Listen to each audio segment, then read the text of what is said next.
Bonjour à tous et bienvenue sur les harmoniques de l'amour. Aujourd'hui, je vais vous faire la quatrième partie de la présentation de mes oracles aux grandes cartes, mes oracles grand format.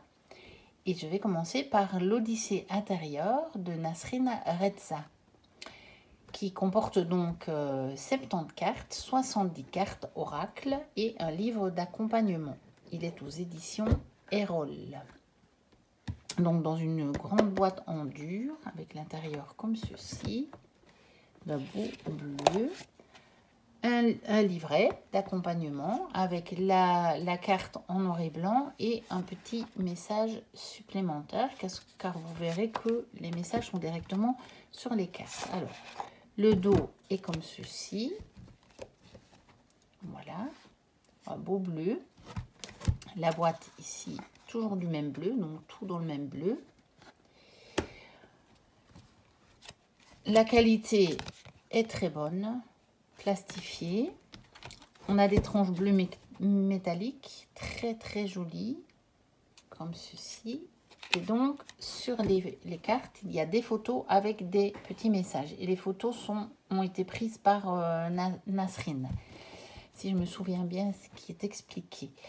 C'est clairement un oracle de guidance, de développement personnel et spirituel.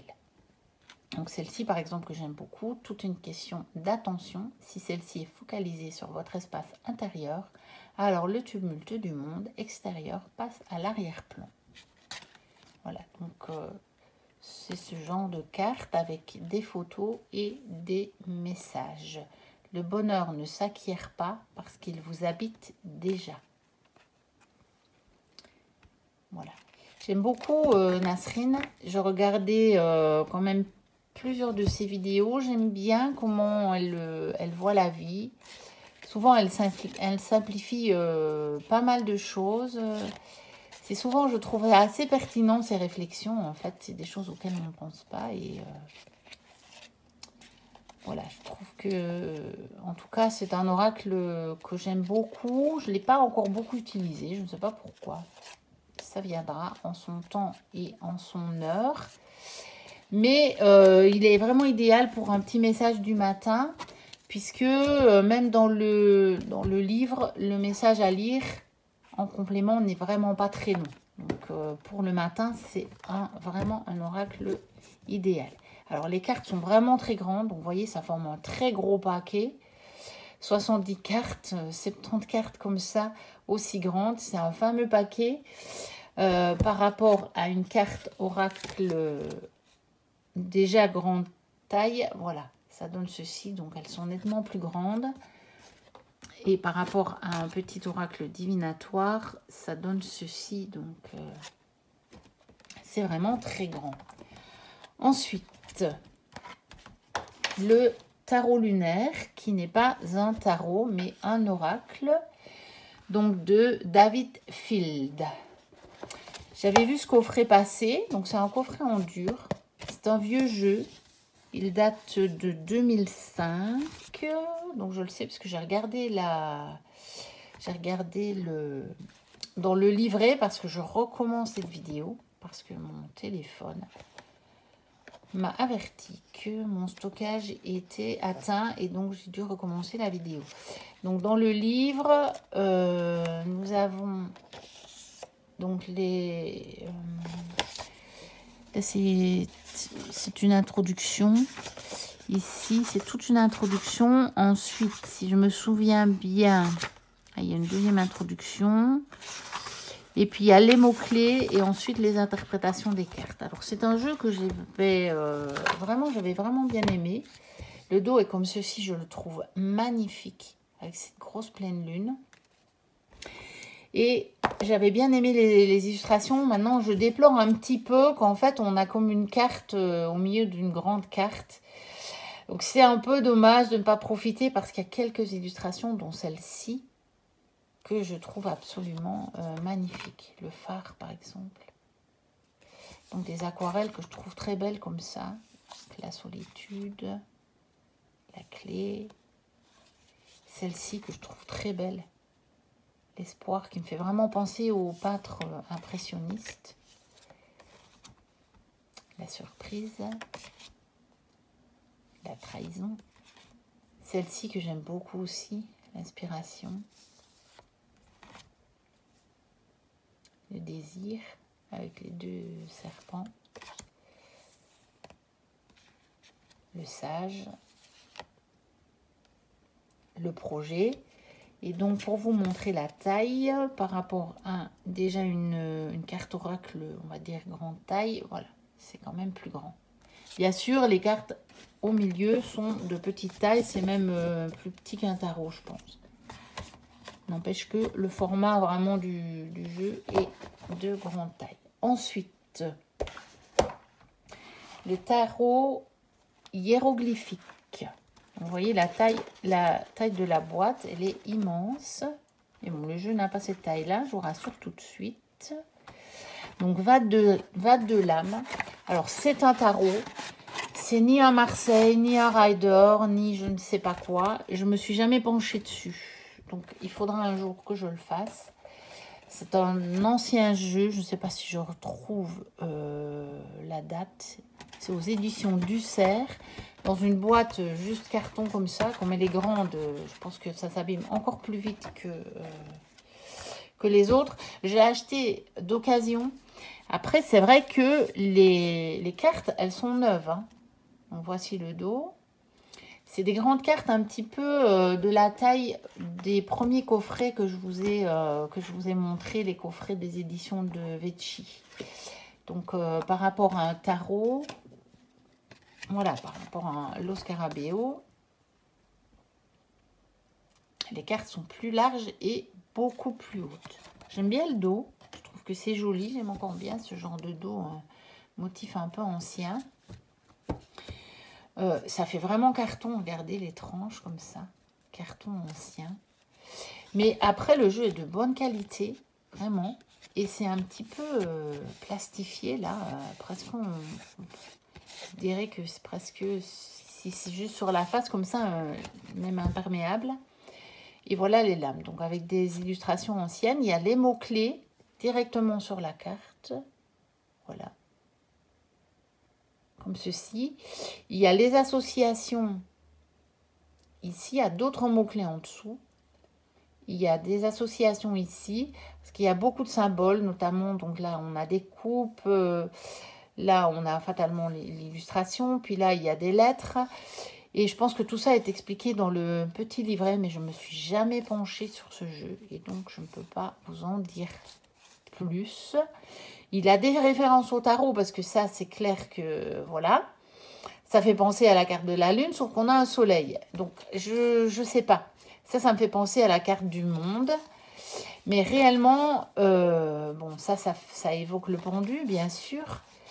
Mais réellement, là, ça évoque une reine, mais il n'y a que 22 lames. Donc, voilà, ça évoque la roue de fortune, bien sûr. Là, nous avons carrément le diable. Mais je ne peux pas vous en dire plus. Là, on a quand même bien la tour.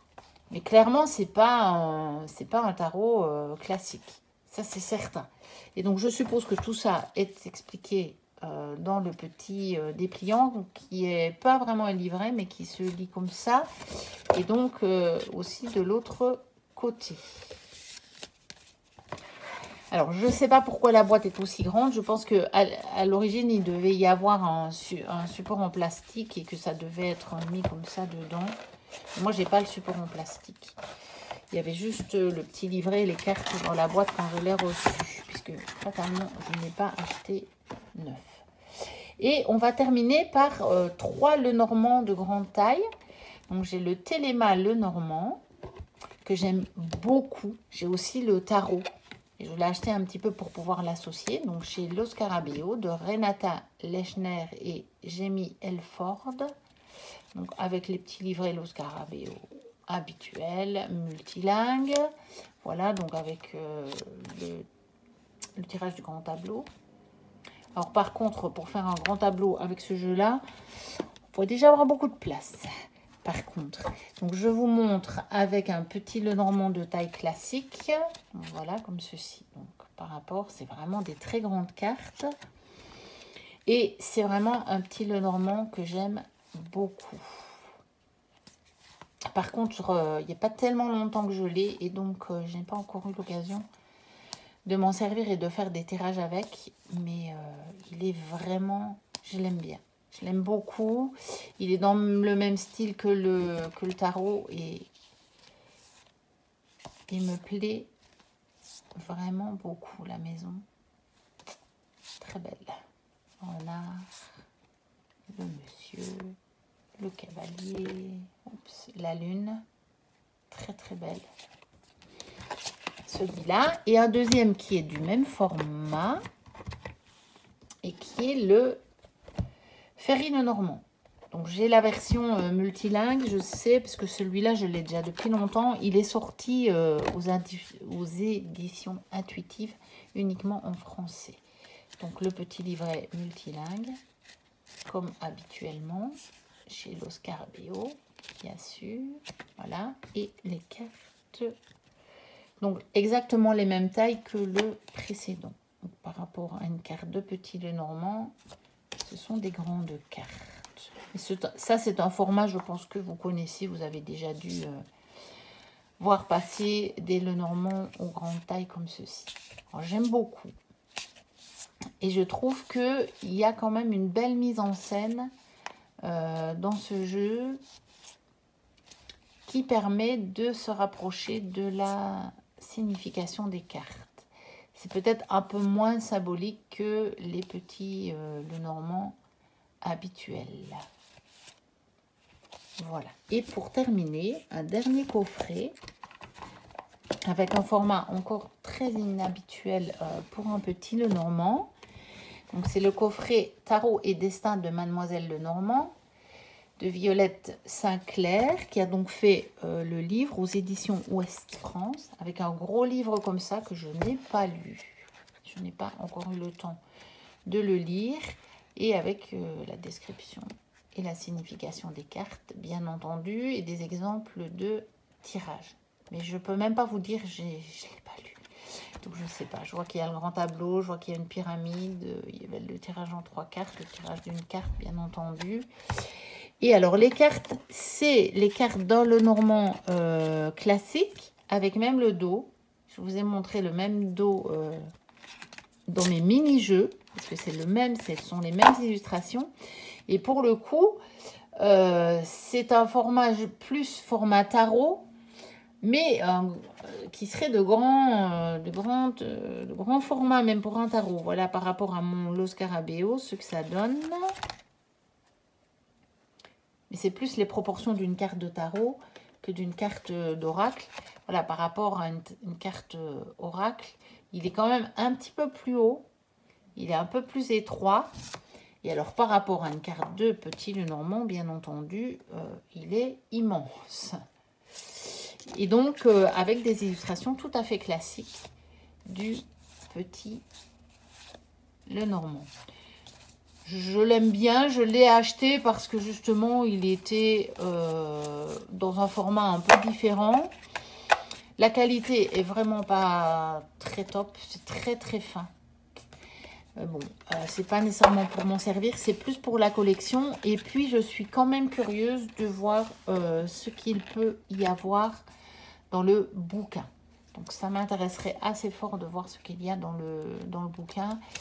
Et quand je l'aurai lu, ben, éventuellement, je vous ferai une review. Je reviendrai vers vous et je vous en dirai plus. Voilà, j'ai pas pris trop de jeux pour que ça ne dure pas trop longtemps. C'était donc le dernier jeu pour cette vidéo, mais j'en ai encore d'autres à faire. Je ne suis pas au bout de ma collection. N'hésitez pas à liker, à commenter, à vous abonner. Je vous dis à très bientôt pour une prochaine vidéo et d'ici là, portez-vous bien. Bye bye.